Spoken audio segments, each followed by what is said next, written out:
بہرحال اب اس آیت میں آگے بڑھیے، ان تتوبا الی اللہ فقد صغت قلوبکما، بلکہ میرا یہ خیال ہے کہ آج ہمیں درس تو یہی ختم کرنا ہوگا۔ البتہ میں ایک بات تھوڑے سے وقت میں اور آپ سے عرض کر دوں، اس معاملے میں مجھے مولانا مودودی صاحب سے شدید شکایت ہے اور شدید رنج ہے کہ انہوں نے اس معاملے میں وہی رخ اختیار کیا، اور صرف وہ رخ اختیار کرتے تو مجھے اتنی شکایت نہ ہوتی جب اگر شاہ ولی اللہ نے کیا ہے اور کسی اور نے بھی اگر وہ انداز اختیار کر لیا ہے تو مولانا مودودی سے بھی اگر ہو گئی فروگزاشت تو میں اسے فروگزاشت ہی کے درجے میں رکھتا۔ لیکن مجھے ایک چیز عجیب نظر آئی ہے آج میں نے خاص جب تحقیق کی ہے اس آیت کے بارے میں، انہوں نے اپنے حواشی میں شاہ ولی اللہ کے ترجمے کا ذکر کیا، انہوں نے شاہ رفیع الدین کے ترجمے کا بھی ذکر کیا، ان دونوں کے ترجمے کا تو ذکر کیا جس میں کجی کا لفظ آیا ہے، لیکن شاہ عبد القادر کے ترجمے کا ذکر نہیں کیا جس میں کجی کا لفظ نہیں آیا۔ اب یہ جو انتخاب ہے کہ ایک شے کو اختیار کرنا ایک کو نہ کرنا، حالانکہ شاہ ولی اللہ دہلوی رحمۃ اللہ علیہ کے یہ دو صاحبزادے جو ہیں شاہ عبد القادر، شاہ رفیع الدین، دونوں چوٹی کے مترجم ہیں اور وہی سب سے زیادہ مستند مترجم مانے گئے ہیں۔ شاہ عبد القادر کا ترجمہ جو ہے اس کو مانا گیا ہے کہ وہ بامحاورہ ہے، شاہ رفیع الدین کا لفظی ترجمہ ہے، لیکن یہ ہے کہ مستند ترین ترجمے وہی۔ تو اگر شاہ ولی اللہ کا بھی ان کی نگاہ میں آیا اور شاہ رفیع الدین کا بھی آیا تو شاہ عبد القادر کا کیوں نہیں آیا، جنہوں نے اس سے ہٹ کر ترجمہ جو ہے اختیار کیا؟ یہ پک اینڈ چوز جو ہے یہ در حقیقت دلالت کرتا ہے کہ وہ اصل میں زیر اثر ہے کسی غلط تصور اور غلط فکر کے۔ اور اسی میں مجھے یاد آیا ہے کہ حضرت عثمان کے بارے میں رضی اللہ تعالی عنہ خلافت و ملوکیت نامی کتاب میں بالکل اسی کی ایک مثال موجود ہے۔ تاریخ کی کتابوں میں ایک واقعہ یوں درج تھا اور ہے اب بھی کہ ایک جنگ سے مال غنیمت آیا، 5 لاکھ درہم کا مال غنیمت۔ حضرت عثمان نے وہ سارا کا سارا اپنے سالے مروان ابن حکم کو بخش دیا،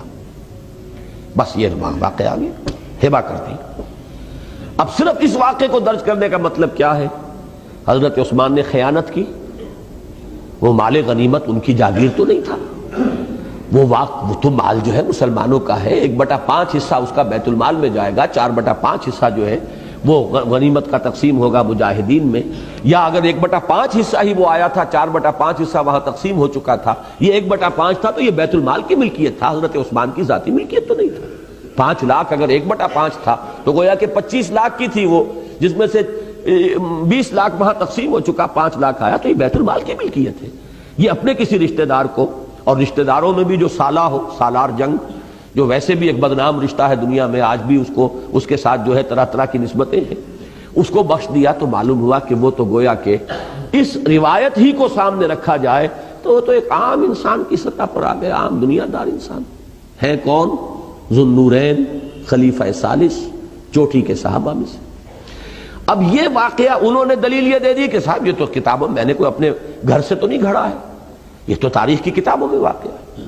لیکن اگر یہ بات بھی سامنے ہو کہ انہی تاریخ کی کتابوں میں اس واقعے کی روایت یہ بھی موجود ہے تفصیل سے، تفصیل کیا ہے اس واقعے کی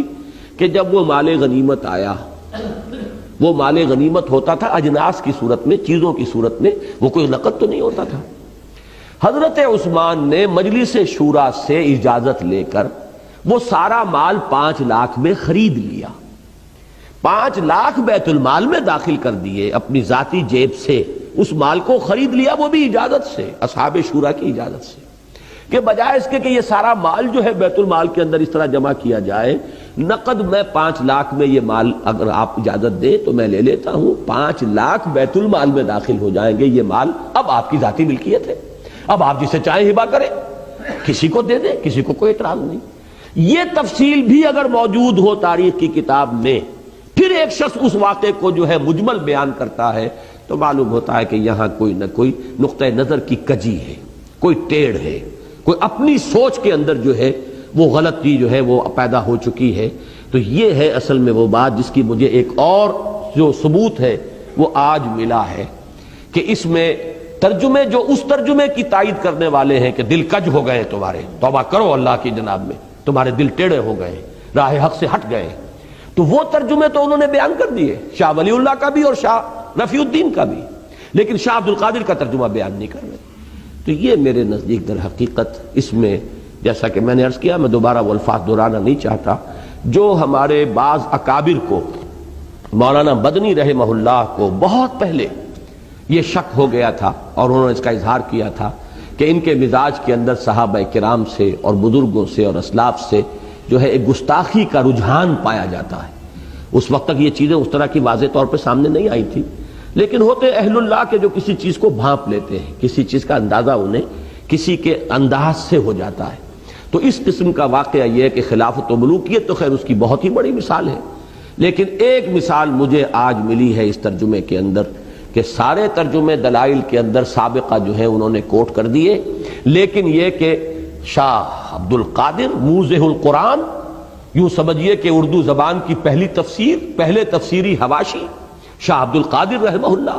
ان کا ترجمہ جو ہے وہاں پر نقل نہیں کیا ہے۔ یہ اومیشن نہیں ہو سکتی، یہ اتفاقیہ نہیں ہو سکتا، اس کے اندر ان کا اپنا ایک چوائس ہے، پک اینڈ چوز والا معاملہ ہے، اور وہی چیز ہے جو میرے نزدیک یہاں نہایت تکلیف دہ ہے۔